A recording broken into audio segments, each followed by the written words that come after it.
hei hi Chiatlang Bazar chhuah lam Zion Street ania he tihian keini chu he tihian thim deuh hlek mai step a chhuk thlaka khu ti lai eng hring lo lang khu kan in ani ve thung ni chu maw sarma chong chuanin Zion Street atangin video kan ron siam dawn ani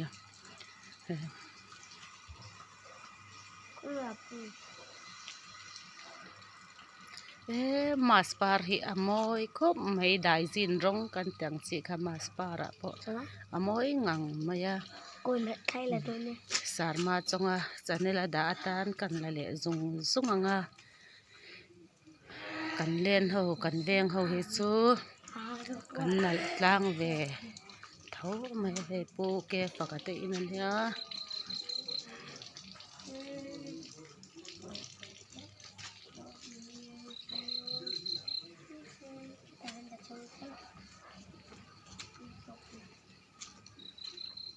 he pumare mate in ania ani po pangpar ten khoi moi khop mai he puwal te in rel lai nia tihan tiam ke an chei mani to ka chuan mi mal in hi kan chei ve na se em a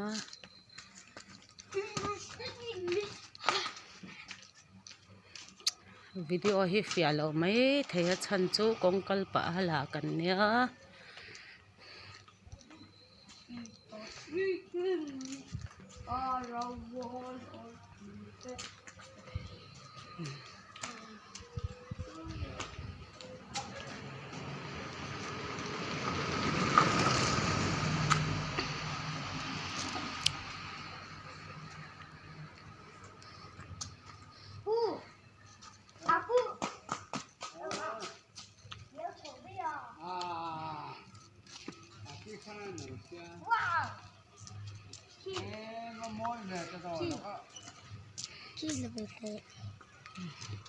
heti hian hai ma somna kan thleng chho to a kon chei he national highway ania kan len atang kan thleng chho che ni chu mo chuanin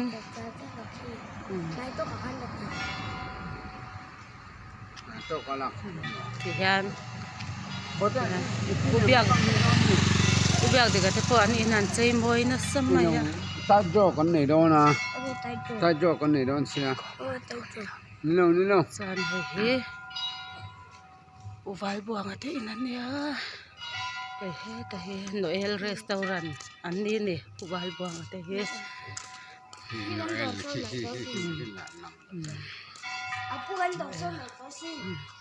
so ta so ra le lama so kan dor so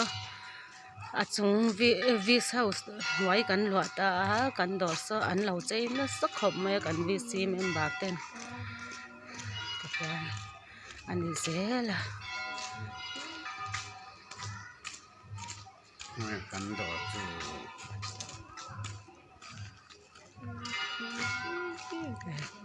puzara te po an building a king chho wai mai he tia thi ta a han lang phalo ni an lua chin lua lo bulb la eng lo te po ma kan dor so an chain na sakhop mai vis house kan dor chu he ti hian kan teng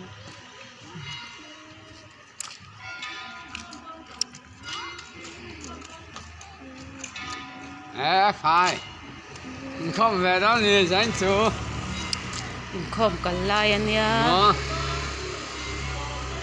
don lo wa sata sang ke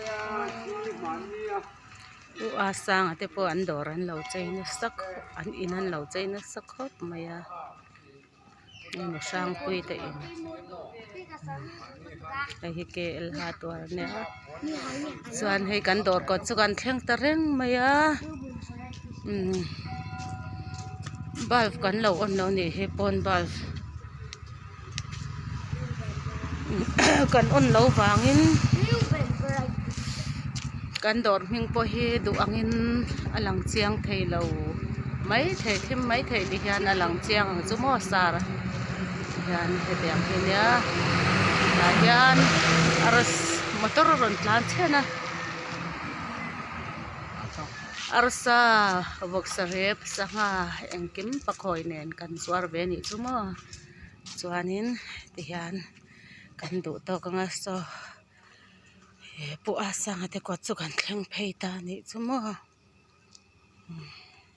nge motor in min long hak nge man he